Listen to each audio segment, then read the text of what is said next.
Hello and welcome to my kitchen. Today I want to share with you how I make a very simple ice cream, chocolate flavored ice cream, and it's my own recipe and I enjoy it and my family does enjoy it very much, so I thought I'd share it. So here it goes. So you start first with whole milk.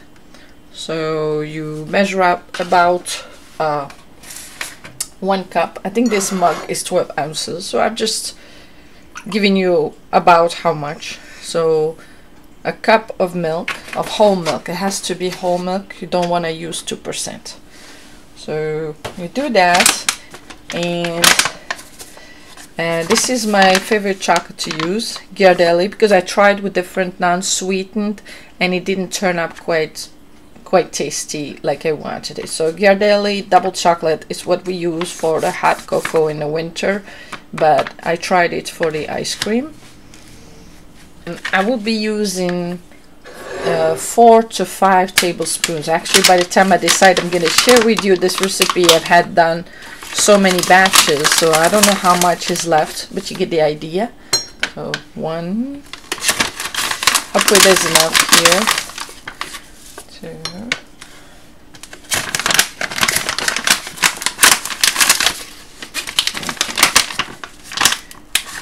it's almost 3 here. I'm gonna complete it with finish it for me with the unsweetened cocoa. But for you wanna use this. I mean, I just didn't realize I didn't have enough for a recipe today, but you want 4 to 5, and 5 will give you a nice chocolatey taste. So 5 tablespoons of this Ghirardelli double chocolate powder.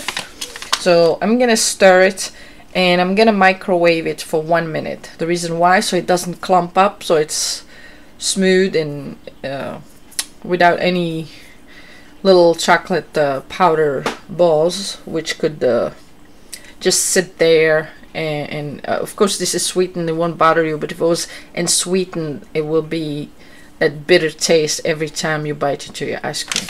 So I'm gonna add 1 more tablespoon because I don't have enough in there, and I'll show you what I do.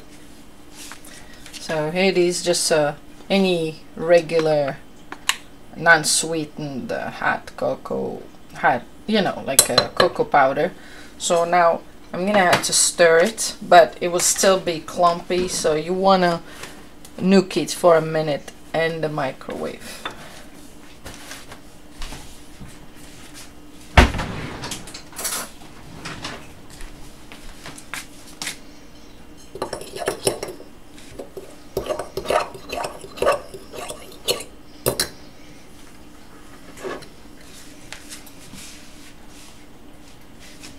You see, if you did it just on cold, if it won't melt, it won't give you that nice smooth chocolate. So you want to do it on hot first.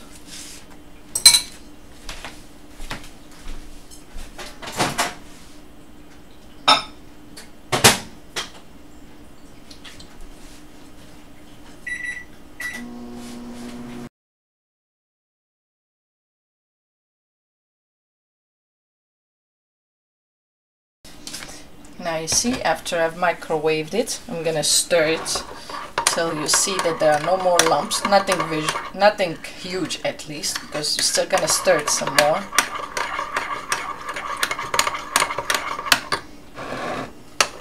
So now it just looks like a very strong hot chocolate, which is what you want. Now I have my large dish here, something that can go to the fridge or the freezer, something that you're not worried about breaking due to a change of temperatures or anything.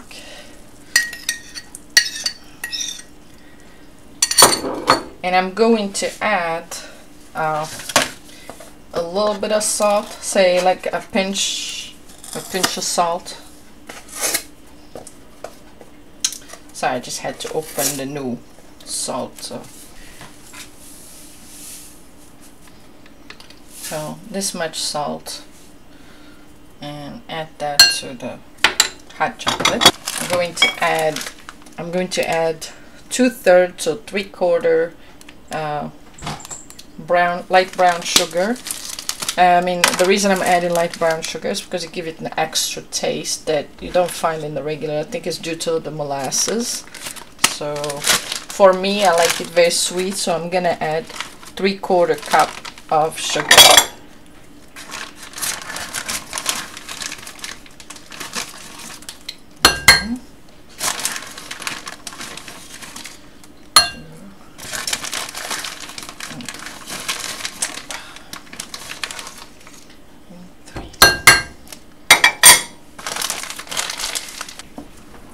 Now I'm gonna stir the brown sugar into the hot chocolate to allow it to mix. Due to the still being hot, it could mix a lot easier than when I add the cold ingredients. So it's not that difficult. It just involves a little bit of hand mixing, and that's all about it. And if you see any lumps, you want to break them with the spoon. That way you ensure that there's no powder floating around. I know I'm doing a bad job. I'm trying not to get in the way of the camera, so I'm doing it with my left hand, and I'm definitely not a I'm definitely a right-handed person, so it kind of looks a little bit sloppy. Maybe next time I'll have a better setup, but it was just something I was gonna do anyway, so I thought I'd film it to share. So after you're done that, you're going to need heavy whipping cream. Make sure it's the thick stuff. I think 30%, 36% fat or something like that. But for that, we're gonna need 2 full cups. I think this little container have only 2 cups in it, but I can't be sure, so I'm measuring. Yep, exactly 2 cups. Because they have larger containers, but this one is exactly 2 cups. Just no point of leaving that little bit behind. And now we'll stir it some more. And that's basically was the final ingredient. So you just have to stir it, break any lumps that you might see. And after that, you can either stick it in the fridge for 2 hours, or you're gonna do, like I do sometimes, I'm in a hurry, I do 1 hour in the freezer. Okay. I do the same base recipe for a lot of other flavored, like vanilla. Next time I'll share with you the vanilla recipe. It's not that much different, and it's quite easy as well, and very tasty. So just make sure that you stir real well, so your sugar is fully melted, and there are no clumps in there. What you can do, you can taste it and see if it's to your liking. Is it sweet enough?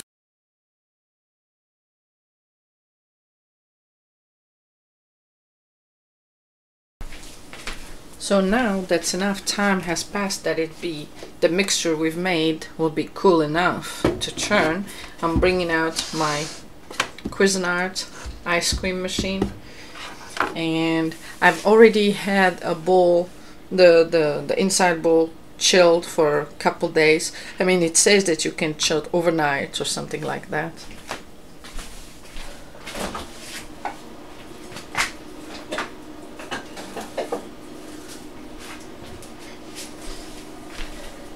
This is the cold insulated bowl that you keep in the freezer for when you need it.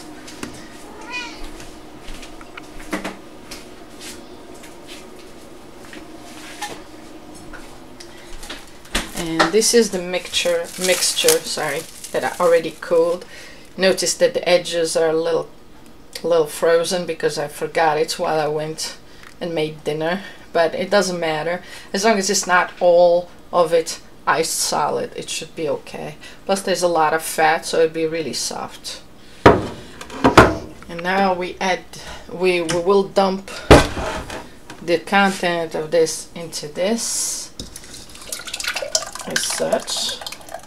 I'm gonna scrape the inside.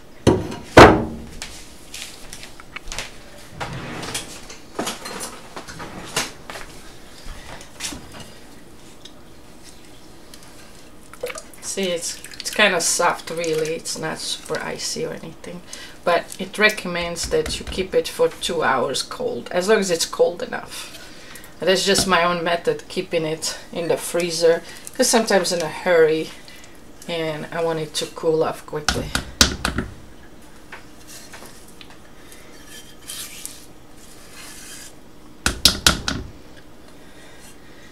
I'm gonna keep this other dish in the freezer for when I scoop out the ice cream out of the machine and put it back in there, so then you could store it for a couple days if you wish. So now I'm gonna add the other components to this machine before I plug it in. These are the 2 other parts to the machine. This is that beats it or churns the ice cream. So I put it inside of that, and then this is a cover. It's got a hole, you can see there's a hole, so you can add other ingredients if you wish, but I don't hardly ever use it. So for it not to splash back, I will put some saran wrap on here before I plug it. And it says that it's automated, but I usually turn it off after 15 to 20 minutes.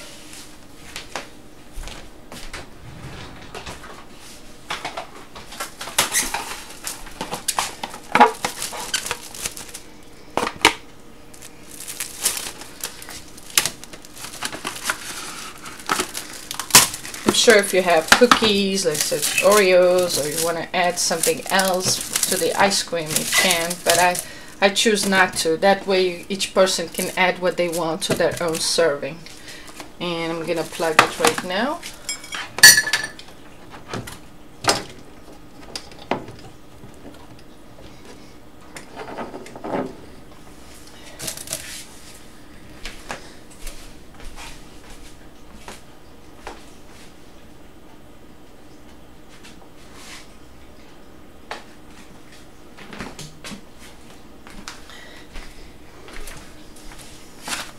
So you might hear it, it sounds a little bit noisy, but it's not that much really. If you're watching TV, it won't be too loud.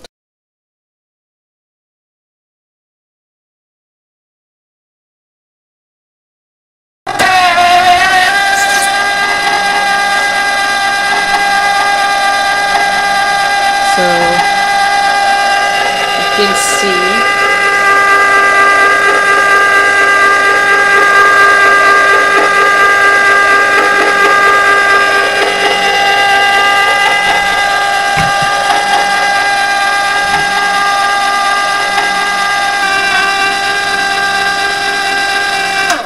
So now, after 15 minutes, turn off the machine, remove the lid, and scoop out some ice cream. I got my ice cream scooper. And of course you have to remove the blade, forgot.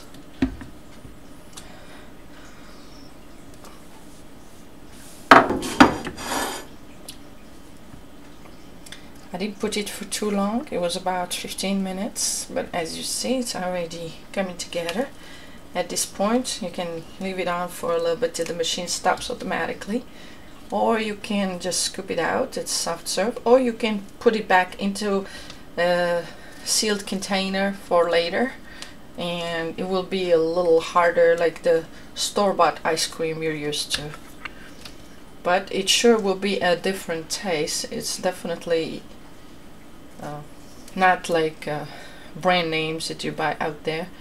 So